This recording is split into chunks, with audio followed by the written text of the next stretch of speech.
Muy buenas tardes. Para mí también es un gozo y una alegría poder estar aquí de nuevo. Y es verdad lo que ha dicho José Luis, no es un tema que se escucha con frecuencia en el marco de una iglesia.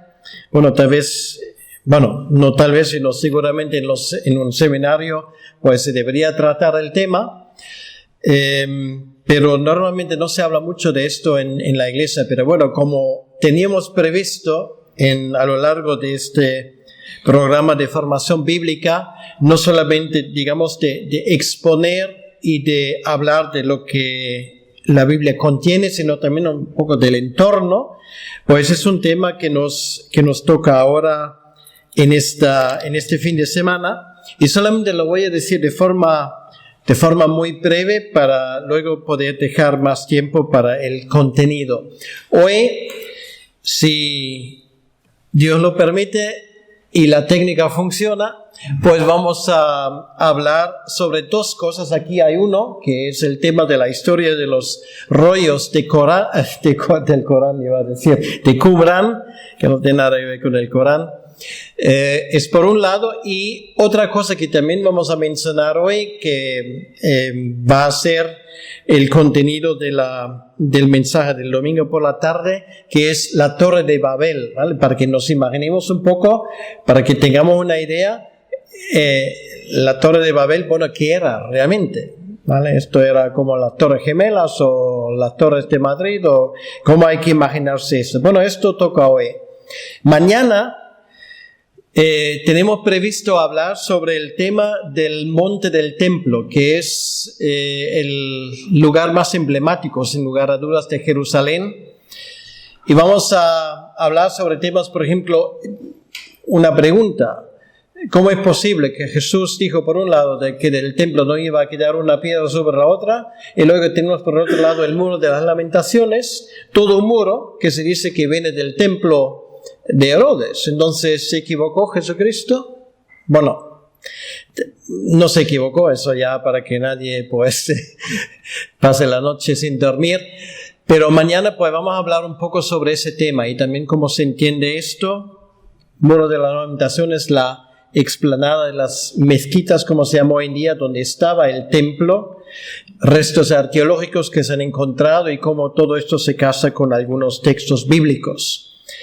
El domingo por la mañana, precisamente, el tema es el anuncio de la destrucción del templo y se basa sobre el texto de Marcos 13, y luego el domingo por la tarde la historia de la Torre de Babel de Génesis capítulo 11. Este es el programa que tenemos previsto para este fin de semana y espero que puedo por lo menos aportar un grano de arena para que esto se entienda un poco mejor.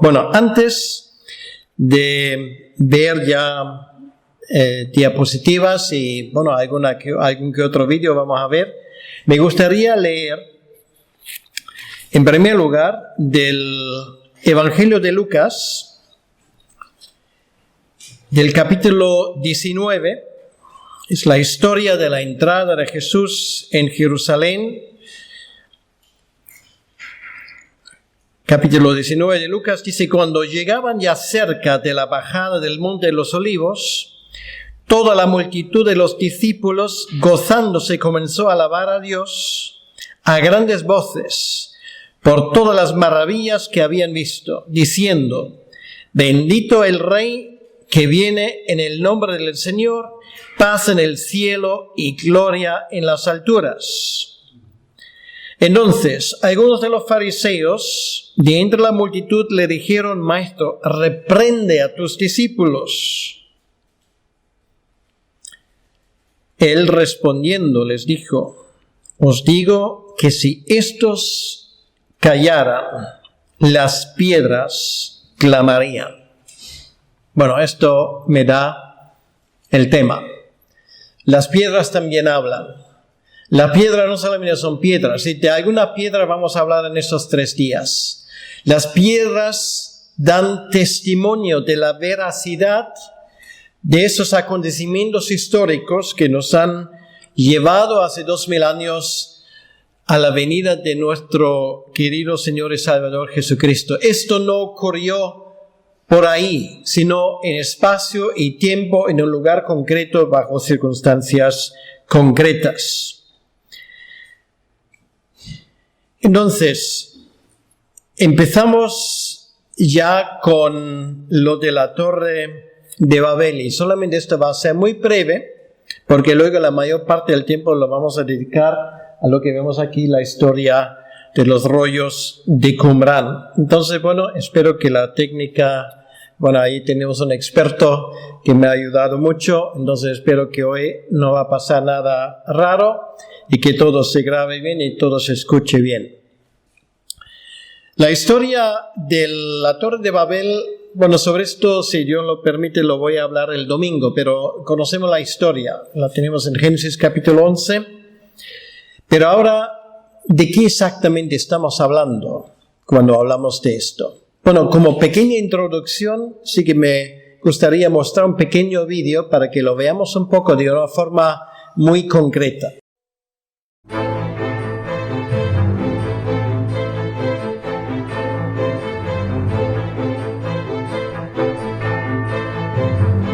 Un zigurat es un templo de la antigua Mesopotamia que tiene la forma de una torre o pirámide escalonada.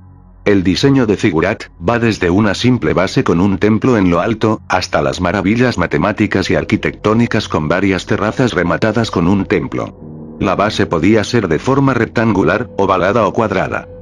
El núcleo del zigurat, la parte no expuesta a la intemperie, estaba construido de ladrillos, secados al sol, mientras que la parte exterior estaba revestida de ladrillos cocidos, los cuales podían además estar vitrificados en diferentes colores. El acceso se realizaba mediante escaleras situadas en los lados del zigurat o que ascendían en espiral hasta la cima. Uno de los mejores conservados es el de Chogazambil, era un centro religioso del Imperio Elamita, fundado hacia 1250 a.C., en el actual Irán, en el territorio que ocupó el antiguo reino de Elam, el cual sobrevivió a los 8 años de guerra entre Irak e Irán. El zigurat más antiguo que se conserva es el de Kasan, datado en el tercer milenio a.C. Un ejemplo de un zigurat sencillo es el templo blanco de Uruk, en la antigua Sumeria. El zigurat en sí solo es la base sobre la que se levanta el templo blanco. El propósito es acercar el templo al cielo, al cual se accede desde el nivel del suelo por unas escaleras. Un ejemplo de un gran y complejo zigurat es el dedicado a Marduk en Babilonia, Mesopotamia. No ha quedado gran cosa de esta gran estructura, ni siquiera al nivel del suelo, pero las prospecciones arqueológicas y las noticias históricas que de él tenemos nos hablan de un zigurat de 7 niveles pintados de diferentes colores, coronados con un templo de bellas proporciones. El templo parece haber estado pintado de color índigo al igual que el último nivel. Se sabe que había 3 escaleras que llevaban al templo, 2 de las cuales, las laterales, solo ascendían hasta la mitad de la altura del zigurat.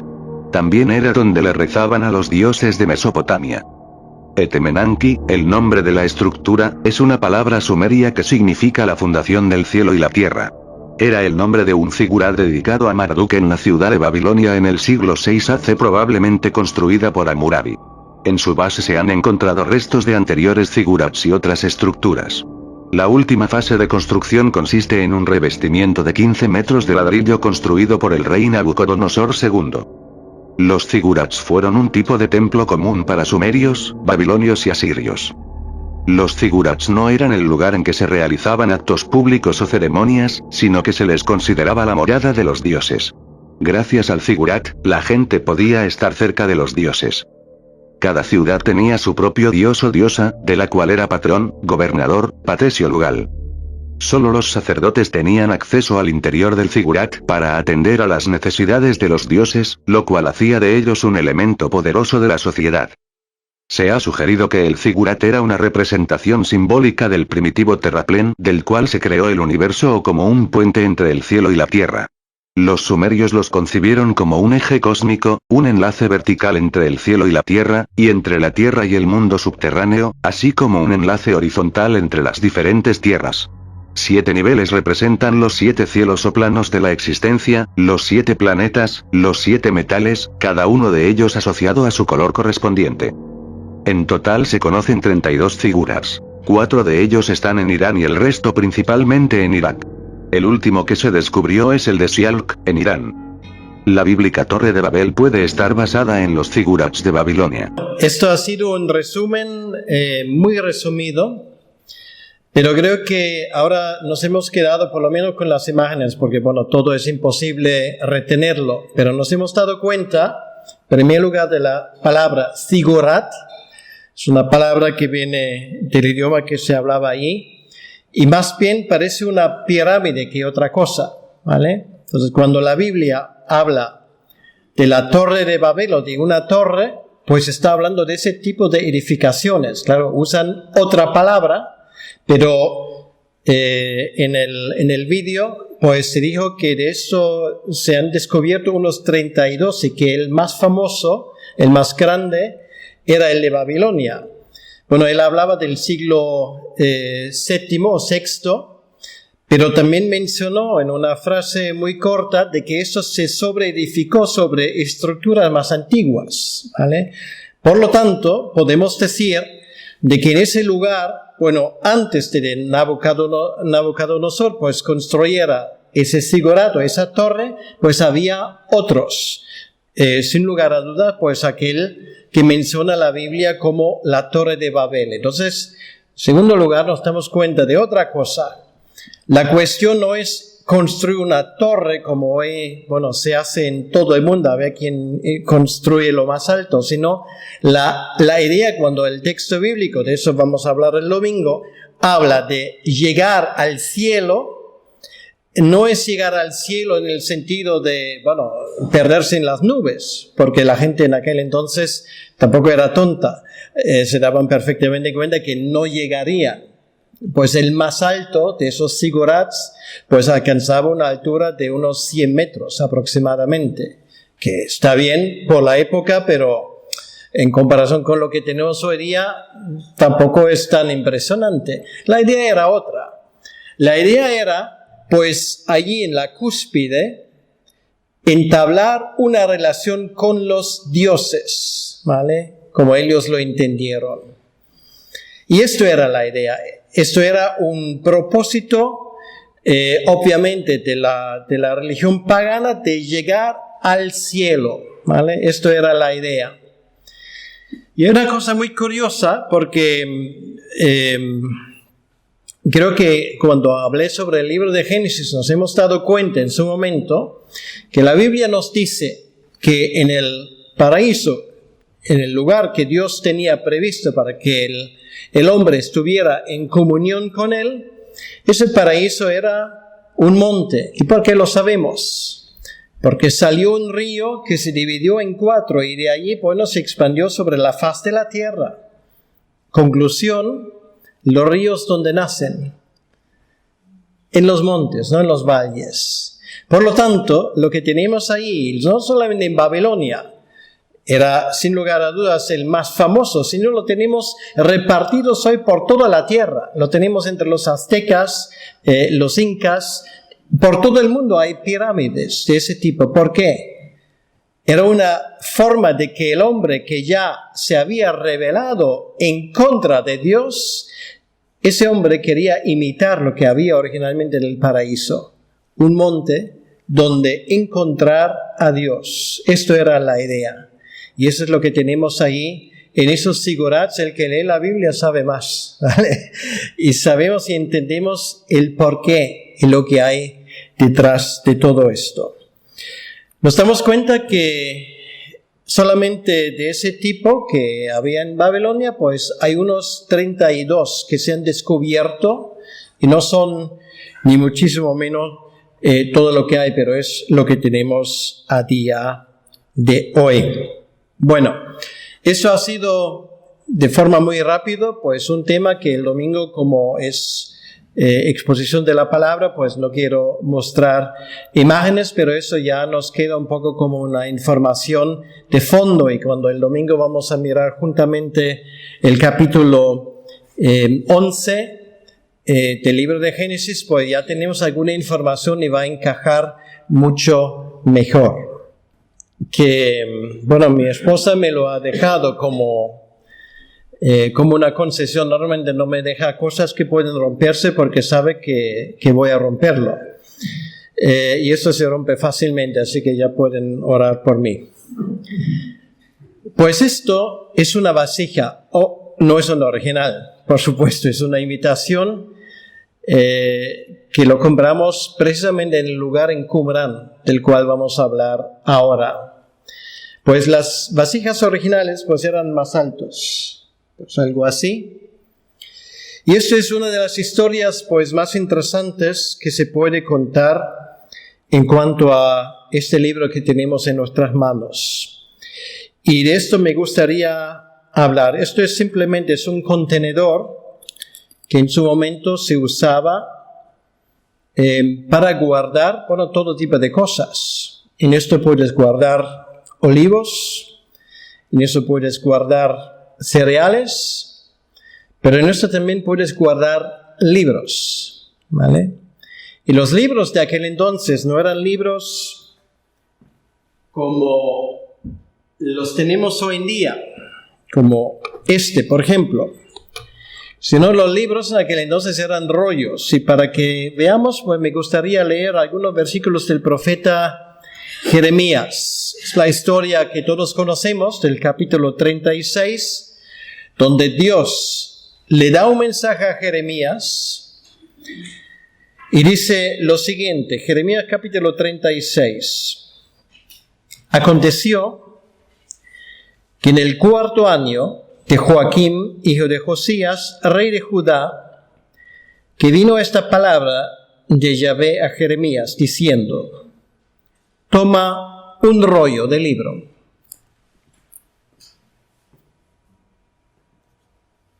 Entonces, si esto lo abrimos, nos damos cuenta que aquí hay un rollo, ¿vale? Este rollo es pequeño. En el original, pues tendría una altura de unos 27 centímetros, que sería, pues más o menos así, ¿vale? Y este rollo, pues como podemos, de lejos igual se ve mal, pero luego lo pueden ver desde cerca. Esto era de pergamino, ¿vale? Pergamino son pieles de animales. Y eso se preparaba para poder escribir sobre ello. Pues el más famoso de estos rollos no es el de Jeremías no lo tenemos, infelizmente, sino es el rollo de una copia del libro de Isaías. Pero vamos a seguir leyendo un poco. Toma un rollo del libro y escribe en él todas las palabras que te he hablado contra Israel y contra Judá y contra todas las naciones desde el día que comencé a hablarte, desde los días de Josías hasta hoy. Versículo 4 dice: llamó Jeremías a Baruch, hijo de Nerías, y escribió Baruch de boca de Jeremías en un rollo de libro todas las palabras que Yahvé le había hablado. Versículo 27.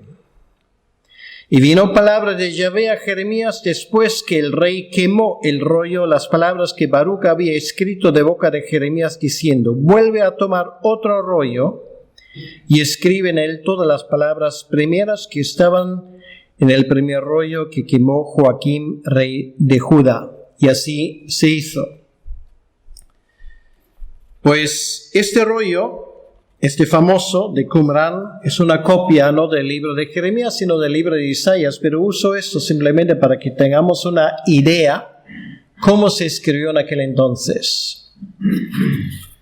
La historia es una historia muy interesante y la vamos a ver ahora en algunas imágenes.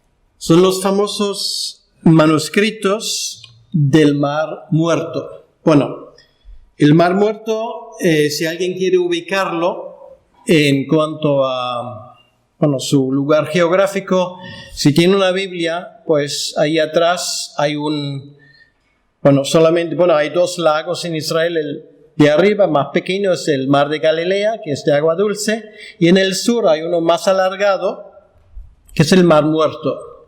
Y el Mar Muerto está muerto porque su contenido de sal pues es aproximadamente el 28 al 30%. En el mar normalmente es un 3 al 5, si no me equivoco. O sea, es altamente concentrado. y ahí no hay vida, absolutamente nada. Se encuentra en una de las zonas más áridas sobre la faz de la tierra, y esto es muy importante por lo que vamos a hablar. Al lado del Mar Muerto hay unas cuevas, y estas cuevas pues tienen que ver con este contenedor.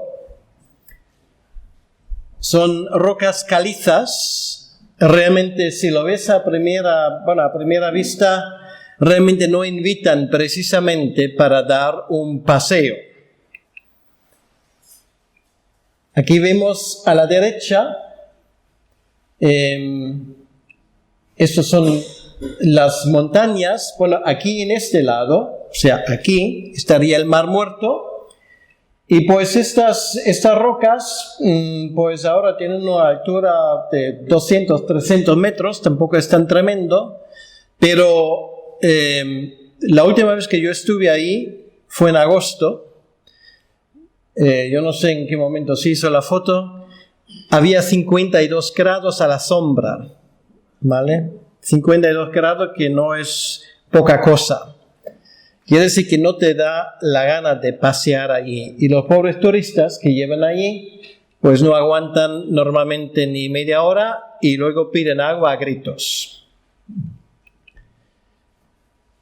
Pues esos pergaminos del Mar Muerto fueron encontrados en 11 grutas o cuevas alrededor del Mar Muerto, en esa zona precisamente. Y esto es la historia muy interesante. Luego vamos a hablar sobre cómo se descubrieron. Pero vamos a hacer para que nos imaginemos un poco mejor, porque esto es tan importante. Si ahora abrimos la Biblia y buscamos el profeta Isaías, sabemos lo que Isaías escribió. Claro, porque está escrito aquí en la Biblia que todos tenemos. Pero la pregunta del menos es la siguiente: ¿y cómo sabemos lo que Isaías escribió? Ahora, hasta el año 1947, o sea, han pasado 80 años aproximadamente,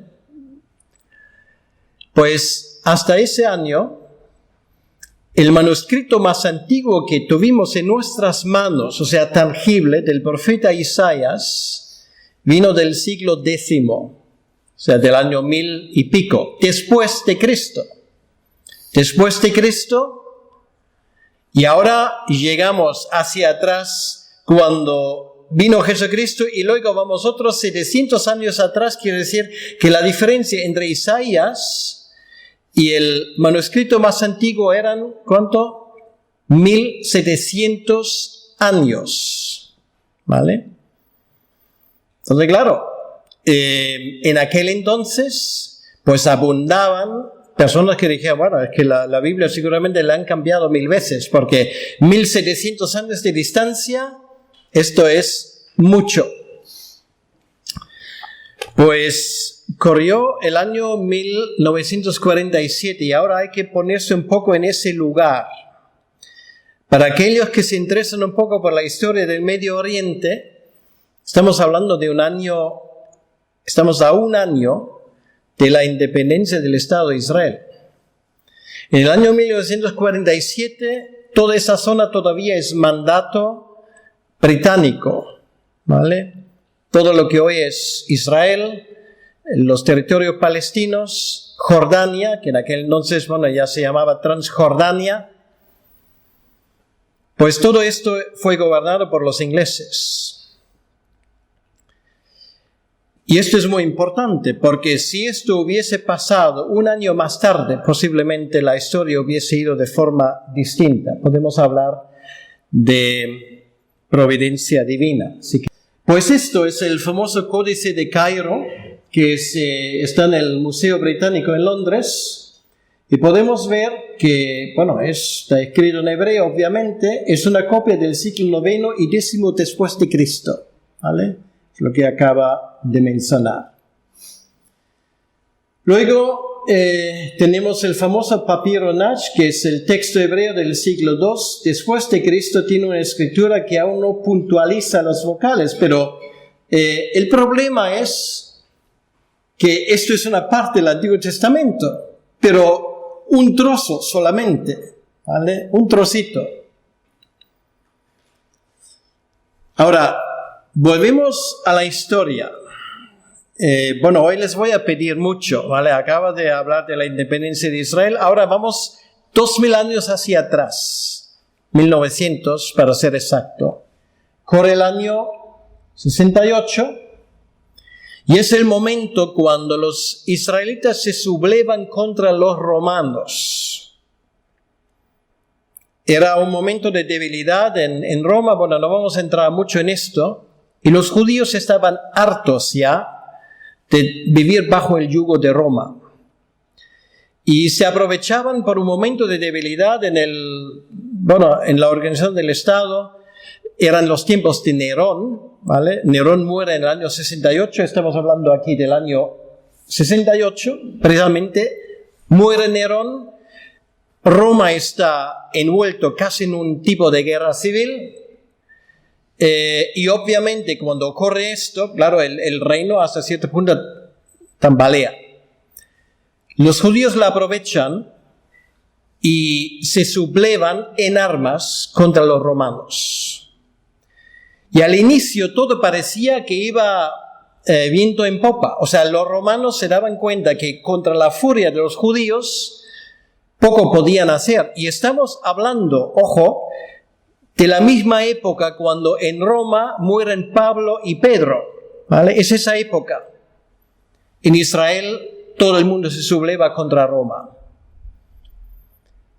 Y casi parece un milagro que los romanos retroceden. O sea, van más allá del libro del río Éufrates y parece que Israel, casi sin mucho esfuerzo, ha recuperado la independencia. Pero en este año 68, un contingente de las tropas de Vespasiano, que luego iba a ser emperador en Roma, instaladas en Jericó, atacaron Qumran durante la primera revolución judía. Quiere decir que después de un momento de susto y de repliegue, los romanos se alinean y vienen del norte y vienen del este.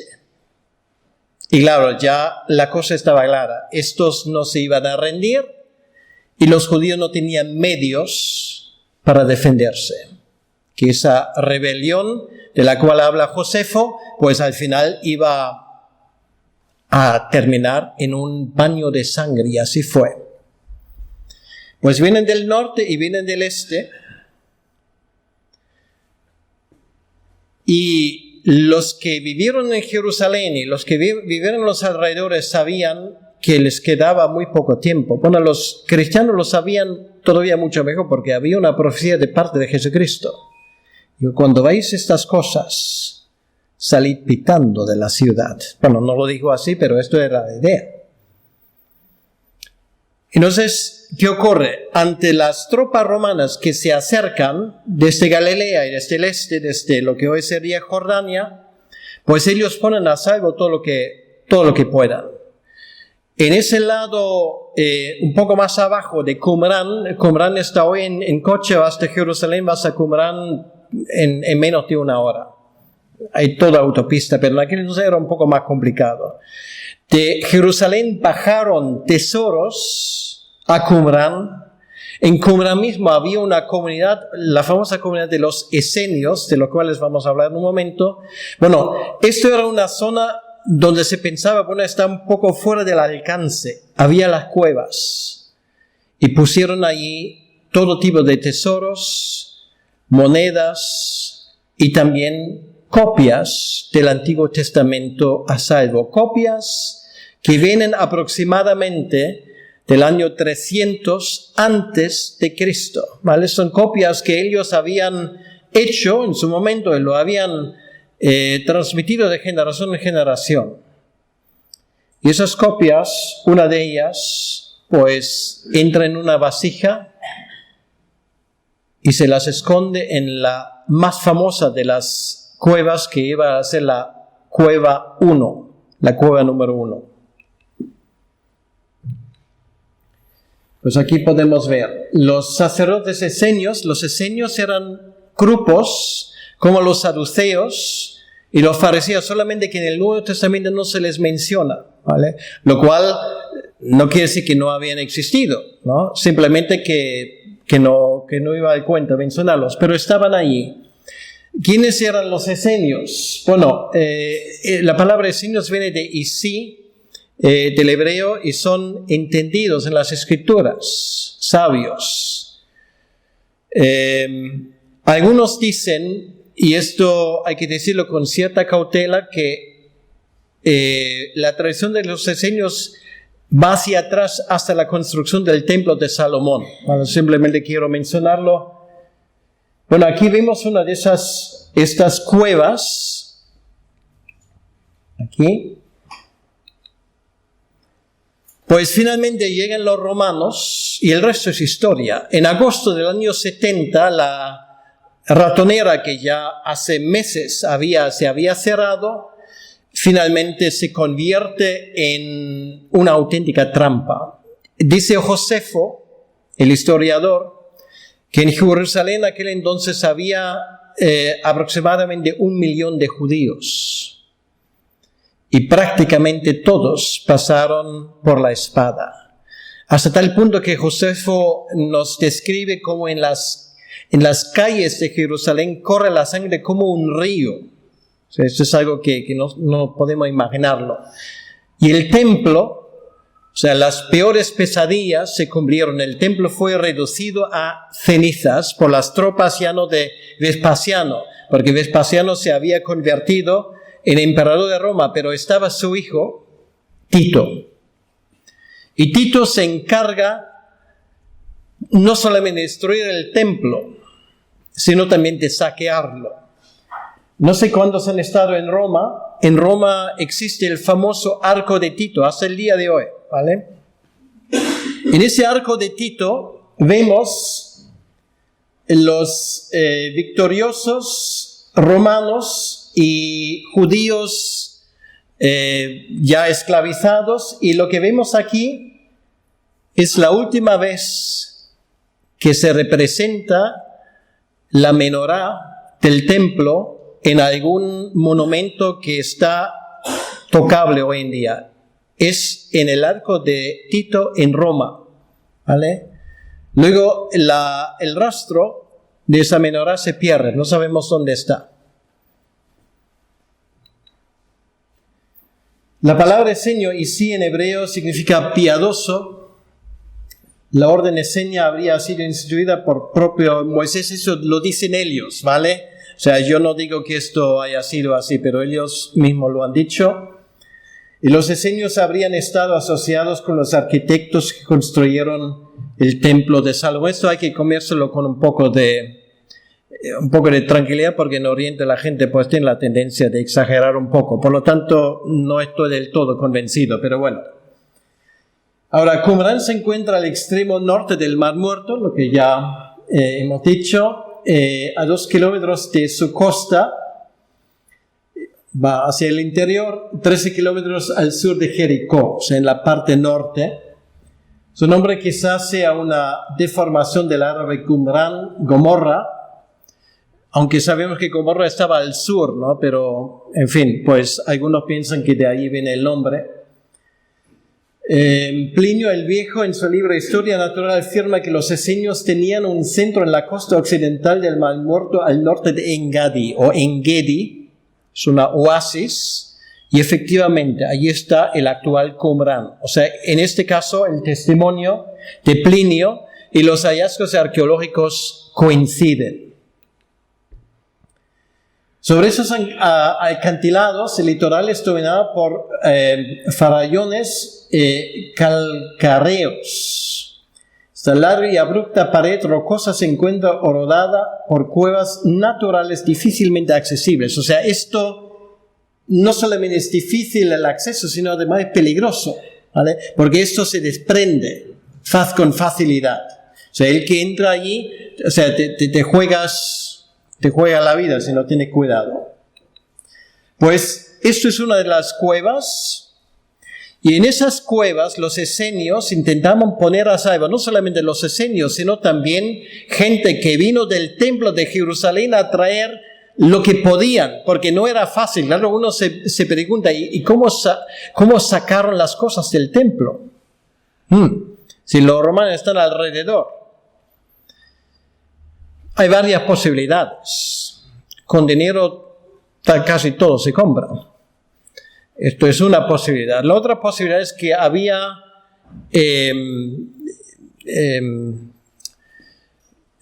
¿cómo se dice?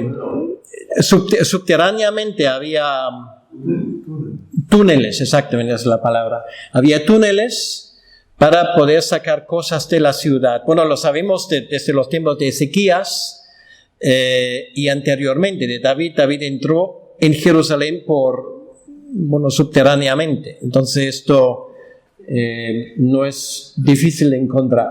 Ahora, los primeros 7 rollos de pergamino fueron encontrados en 1947. Esto es una historia realmente muy interesante.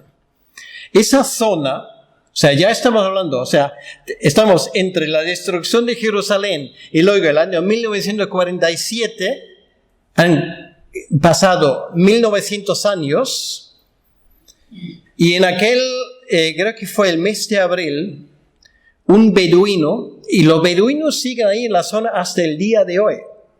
Un beduino, un joven, Mohammed Adib, que en árabe significa el lobo, pues ese Mohammed va detrás de unas cabras, ¿vale? Porque él tenía que guardar las cabras. Y se había escapado alguna cabra en una de esas cuevas. Entonces, claro, el joven no estaba loco. Dice, bueno, ahí yo no voy a subir a jugarme el tipo por una cabra. Entonces, ¿qué hace? Con una honda, pues él lanza piedras para que la cabra salga de la cueva, ¿vale?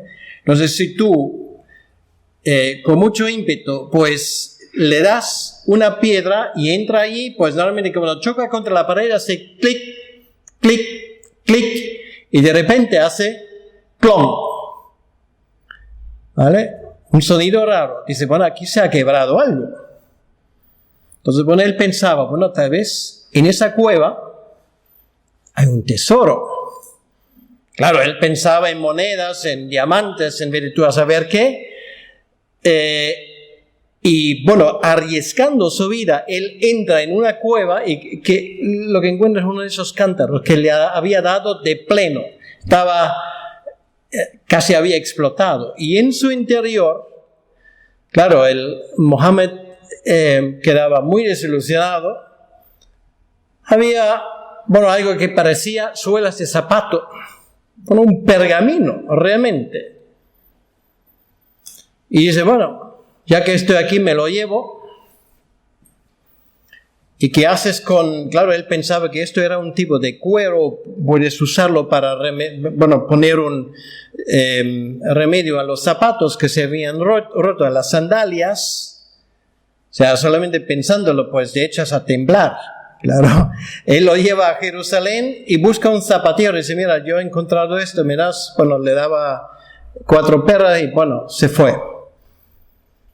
Y esto... Lo que luego está en el almacén del zapatero es el rollo de Qumrán, ¿vale? Del profeta Isaías, con una antigüedad en aquel entonces de más de 2000 años. La historia la puedes escribir en un libro, esto se lee como una novela policíaca. Finalmente del zapatero, pues esto encuentra su camino a un shuk, un mercado en Jerusalén, donde casualmente pasea un arqueólogo inglés y ve esto y dice, pero esto no puede ser, ¿vale? Porque él enseguida se da cuenta, ¿y esto lo venden aquí? Entonces él pregunta, y dice, no, el zapatero, igual lo tiene más, en fin, pues así De esa manera, cuando luego esa gente se da cuenta que con esto, que los ingleses pues tienen interés en esto y están dispuestos a pagar porque pagaron, o sea, el precio subió casi como el del Bitcoin, o sea, de forma exponencial. Claro que con cada trozo que se vendió, el precio subió. Y de repente pues aparecieron todo tipo de restos de manuscritos.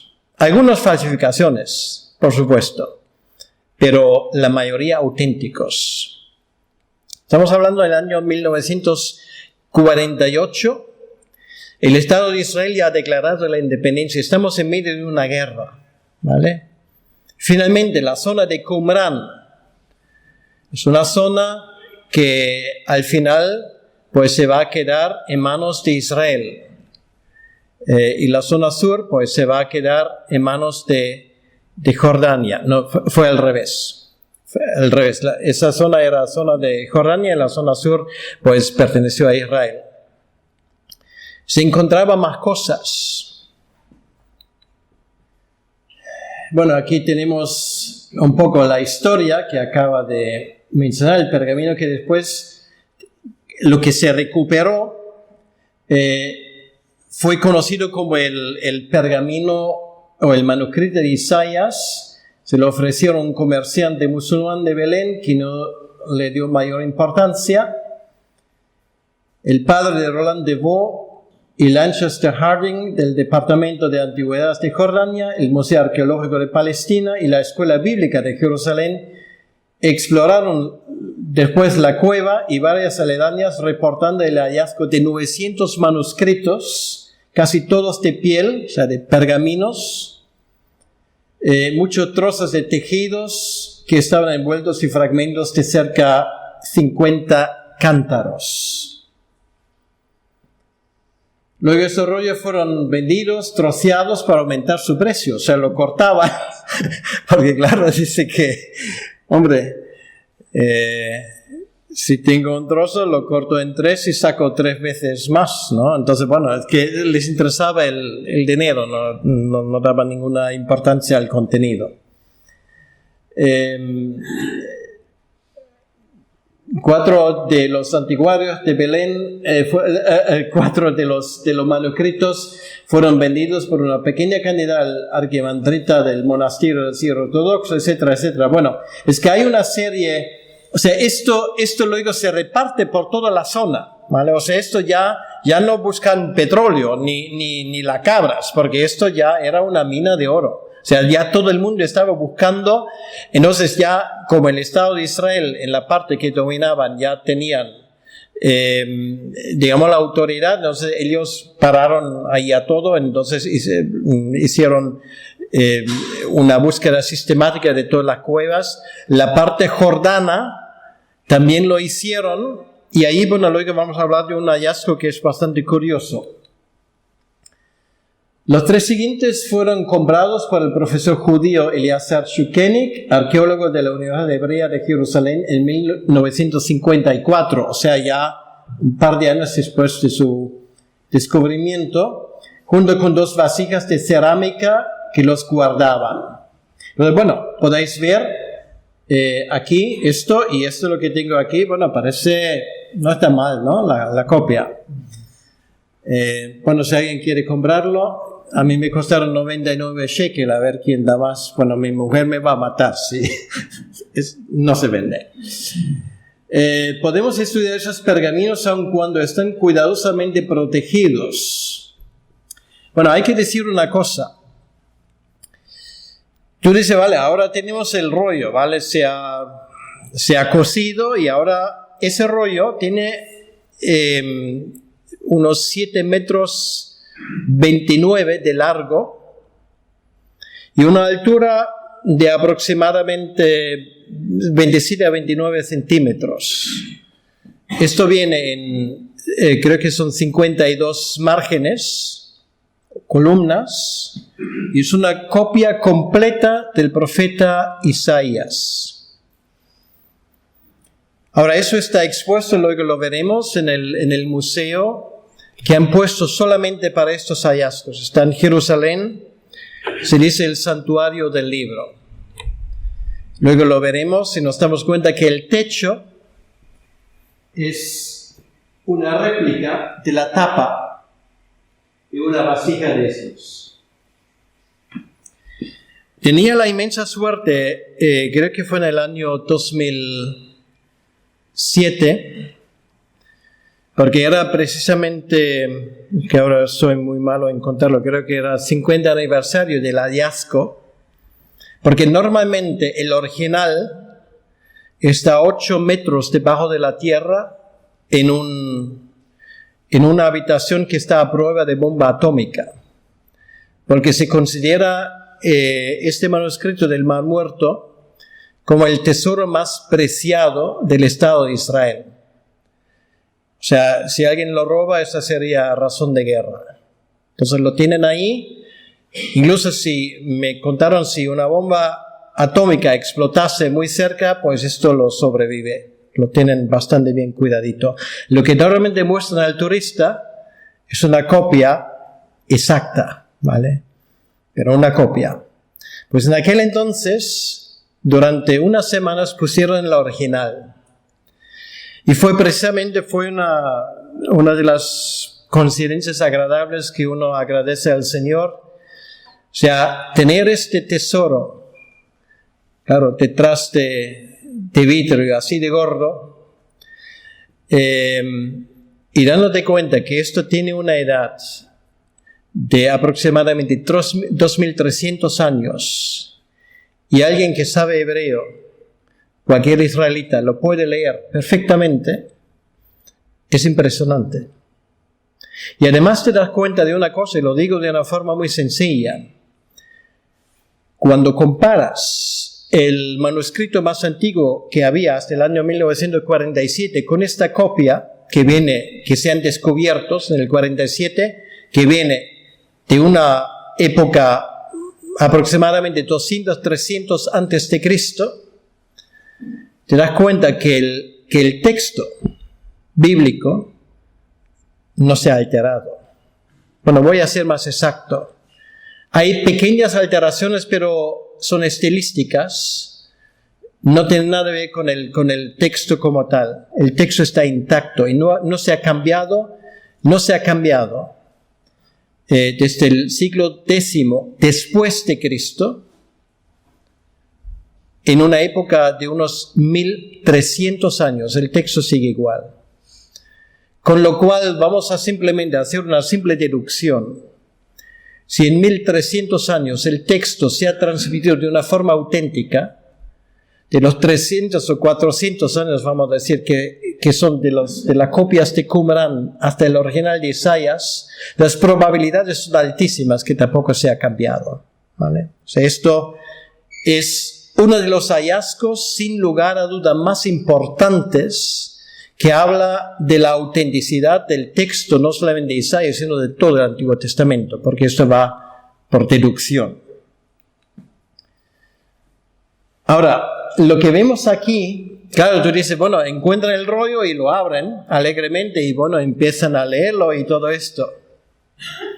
Si lo haces, puedes hacerlo, pero lo que vas a tener en tus manos es simplemente polvo al final, porque eso se deshace completamente. Entonces, en unos procesos que son sumamente complicados y después de años, con mucho cuidado podían abrirlo, ¿vale? Porque había, no voy a entrar en eso. Era un proceso muy, muy complicado para que las cosas no se perdiesen. Bueno, entonces ya la forma como los beduinos lo habían tratado, una parte por lo menos, pues algunas cosas se perdieron de forma irremediable, ¿no? Pero había que tratarlo con mucho cuidado. También las cerámicas, la forma que tienen, ayuda a determinar la fecha, la ocupación de un lugar y también las monedas que se encontraban dentro. Por ejemplo, aquí se encontraron unos 650 monedas desde los tiempos de Antíoco el VI, 139, hasta las de Vespasiano del año 66. Estaban allí. Y ahora viene una cosa que es algo especial y muy poca gente sabe de lo que voy a decir ahora. Había 2 rollos Y además esos rollos se encontraban en la parte jordana, bajo jurisdicción de Jordania. Y me puedo equivocar, pero que yo sepa, están ahora en el Museo Arqueológico de Amán, en Jordania. Y esto es algo excepcional. Son 2 rollos de cobre. O sea, son los únicos rollos que conocemos que no son de pergamino, sino de cobre, de una lámina de cobre. Y claro, vas a decir, ¿y de cobre cómo? O sea, las letras fueron, no sé cómo se dice, o sea, puestas ahí, ¿no? Es metal, muy difícil de conseguirlo en aquellos tiempos. Las letras habían sido acuñadas en las láminas. Y esto tenía una importancia particular porque en estos rollos de cobre se especificaban los lugares donde los tesoros del templo fueron escondidos. Y esto es muy interesante, porque esto nos dice que, por ejemplo, cosas como, por ejemplo, tesoros que tenían en el templo, o estaban en algún lugar y lo han cogido a lo largo de la historia, o siguen estando ahí. Y claro, me vas a decir, ¿por qué? Bueno, si lo dicen en el rollo, ¿por qué no buscas ahí? Que hay un pequeño problema. Porque lo que dicen los lugares, claro, son como se llamaban esos lugares hace 2000 años, pero ahora tienen otro nombre. Entonces ya hasta el día de hoy, hay un gran debate entre los científicos si los tesoros del templo están todavía en algún lugar desconocido o si a lo largo de la historia alguien se lo ha robado. Bueno, de una cosa por lo menos sabemos que se ha llevado directamente, y esto fue la menorá del templo. Aparece en Roma. De Roma en el siglo III fue trasladado a Constantinopla y de ahí se pierde su rastro. Ya no sabemos si existe, si se ha destruido, si lo han puesto a salvo, no tenemos ni idea, simplemente se pierde. El profesor Baker de la Universidad de Manchester los trató, o sea, este rollo de cobre, primero por un método químico y luego los horneó. Cortó en varias placas y al usar un material tan costoso y duradero como el cobre indica que su contenido era importante y oficial. Bueno, es lo que acaba de decir, aquí lo tenemos. Y lo que también se han encontrado, esto fue uno de los tesoros del templo antiguo, era una granada del templo de Salomón del siglo VIII antes de Cristo. ¿Vale? O sea, el primer templo existió todavía en aquel entonces. Esto se encontraba en una de las cuevas. Es un auténtico tesoro. Y podemos ver aquí la inscripción, son las antiguas, es la antigua escritura hebrea, ¿vale? No es lo que se usa ahora en hebreo, son letras arameas realmente. Eso es el hebreo antiguo. Y eso ya indica la edad que tiene. El Instituto Físico Nuclear de Chicago comprobó con el método radiocarbono 14 que las muestras de carbón de madera que había en las ánforas y los rollos tienen una antigüedad del año 200 antes de Cristo. Bueno, esto es más o menos, ¿vale? En 1948, investigadores del Colegio Norteamericano en Jerusalén identifican algunos de los manuscritos como anteriores a la destrucción del templo. Y esto es particularmente interesante. El profesor Sukenik publicó los pergaminos escondidos, entre otras publicaciones de americanos. Entre esos hallazgos del Mar Muerto se encuentra lo que en círculos arqueológicos se llaman los famosos hallazgos 7P5. Es el catálogo, el número de catálogo. Tiene el tamaño de una uña de un dedo. Son copias, muy probablemente, una del Evangelio de Marcos y otra del Evangelio de Mateo.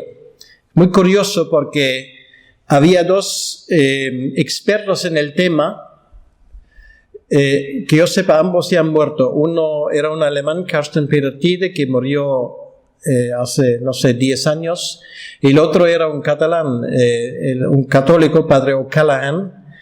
Tenía padre irlandés, pero la madre era catalana, pero él vivió en Barcelona, entonces ellos trabajaban juntos en esto y llegaron independientemente el uno del otro a esa conclusión.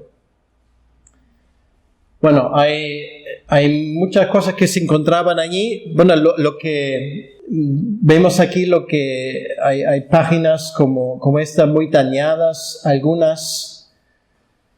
Bueno, lo más importante de este hallazgo es su antigüedad, que permite estudiar importantes fuentes teológicas y organizativas del judaísmo y del cristianismo. La mayoría de los manuscritos datan entre los años 250 a.C., es la época helenística, y el año 66 después de Cristo, es que cuando empieza la sublevación de los judíos. Estando entre ellos los textos más antiguos de que se dispone en lengua hebrea del Tanaj, o sea, el Antiguo Testamento bíblico. Bueno, esto vemos un poco de arriba cómo son estos lugares. Es muy importante la climatología porque es absolutamente seco y hallazgos de eso solamente puedes tener en lugares donde no hay lluvia, ¿vale? Donde hay una humedad del aire que es prácticamente debajo del 5%. Entonces, si hace mucha humedad, por ejemplo, en Galicia, esto hubiese sido imposible. Esto se pudre después de, años, supongo. Ahí no. Ahí todo se conserva.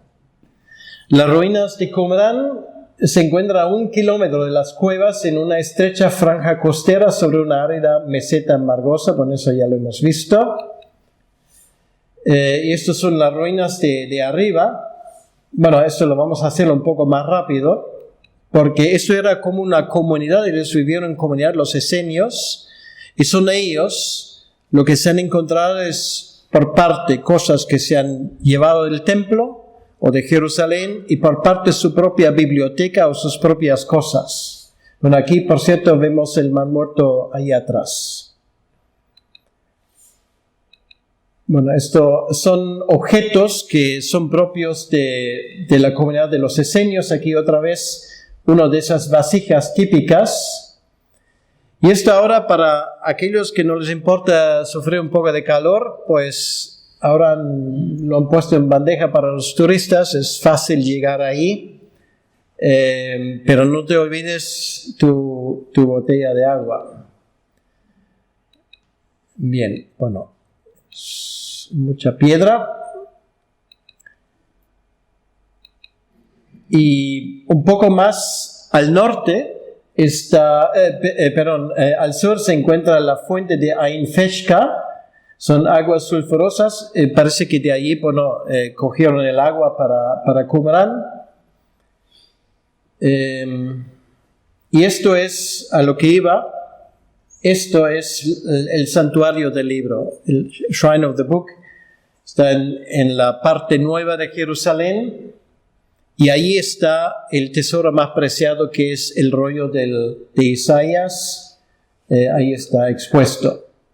Bueno, ahí, como se ve, pues ponen agua encima porque hace calor, ¿vale? Es una forma de bajar la temperatura. En el interior, de 20 metros de altura, imita las cuevas donde estuvieron escondidas más de 2000 años. En el centro, el libro de Isaías, de 7 metros por 7 metros con 26 centímetros, se encuentra completamente desplegado en una vitrina circular brillantemente iluminada. O sea, esto solamente para verlo es impresionante. Y sobre todo, repito en esto, o sea, con la resurrección del hebreo, que empezó como lengua a funcionar de nuevo al inicio del siglo XX, con la resurrección del hebreo, y cualquier israelita, cualquiera, es capaz, o cualquiera que sepa hebreo, es capaz de leer ese rollo, ¿vale? Porque la escritura es bien legible. Es un testimonio a través de milenios. Ahí se exhiben 6 rollos originales, el manual de disciplina. Bueno, son diferentes tipos de cosas, pero lo más importante desde nuestro punto de vista, obviamente, es el rollo de Qumran. Entonces aquí tenemos un ejemplo, o sea, son letras perfectamente legibles en la escritura hebrea. Los manuscritos del Mar Muerto son claves para la comprensión más clara de cómo se desarrollaron el cristianismo y el judaísmo. Evidencian un judaísmo distinto al oficial de entonces y de hoy, y establecen una temática que sería fundamental en el origen del cristianismo. Quiere decir que lo que nos damos cuenta es muy importante, entendemos mucho mejor cómo funcionaba el judaísmo en los tiempos de Jesucristo, porque de esos tiempos estamos hablando. Muy bien, esto es el final, y para aquellos que quieren verlo con sus propios ojos, en el año 2010 se concretó un proyecto entre la empresa Google y la Autoridad de Antigüedades de Israel, con un costo de $3,5 millones, que tiene como objetivo digitalizar los 3.000 fragmentos, los que están disponibles en Internet en un plazo de 5 años. Bueno, eso ya está, ¿vale? O sea, quien quiere verlo, yo lo tengo descargado, pero bueno, quien quiere verlo, cualquier manuscrito que han encontrado, cualquier fragmento está digitalizado. Esto incluirá traducciones de los textos. En el 2011 el Museo de Israel lanza su proyecto digital de los manuscritos del Mar Muerto, que permite a los usuarios explorar estos antiguos manuscritos bíblicos con un nivel de detalle imposible de alcanzar hasta la fecha. Bueno, aquí, si alguien quiere buscarlo, o si no en Google, todo está en Google, pues lo va a encontrar. Bueno, yo voy a terminar aquí. Entonces simplemente, bueno, ¿por qué todo esto? Porque nos damos cuenta, ¿se acuerdan del texto que leí? Si esto se cae, las piedras gritarán. Bueno, no solamente las piedras, sino también los pergaminos, los hallazgos. Todo nos da testimonio de lo que pasó hace 2.000 años, hace más de 2.000 años. Ha dejado huellas en la historia, ¿vale? Estamos de enhorabuena. Lo que los científicos con un trabajo de chinos tenían que sacar de la tierra con mucho cuidado durante décadas, ahora lo tenemos al punto de un dedo, ¿vale? Y la única cosa que hace esto es confirmar. Y voy a terminar simplemente con lo siguiente como un testimonio personal.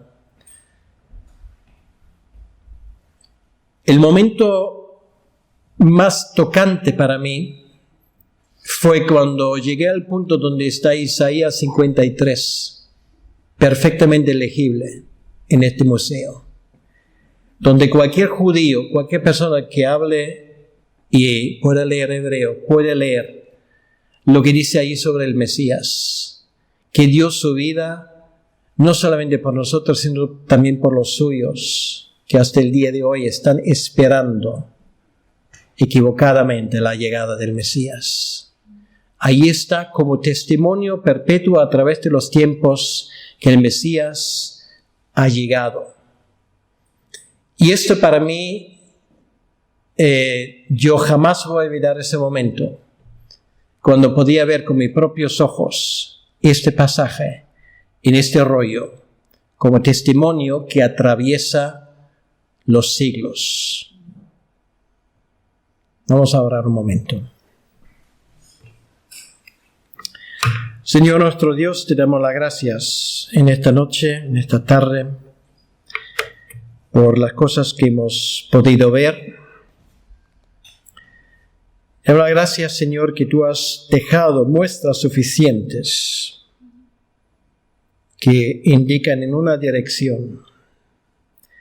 Y esa dirección es que tu palabra permanece para siempre. Y esa palabra da testimonio de un tesoro mucho más grande que nos ha venido, que es el rollo de Qumran, que es tu Hijo, que tú has mandado para salvarnos, para redimirnos. No muy lejos, en un monte, Él dio su vida, 40 años antes de la destrucción de la ciudad, como Él lo había dicho. Y te damos las gracias, Señor, por estas muestras, infinitas muestras de tu amor hacia nosotros. Es verdad, las piedras hablan, los muros, los manuscritos, los hallazgos, todo habla y da un testimonio al unísono de la verdad de lo que tú has revelado.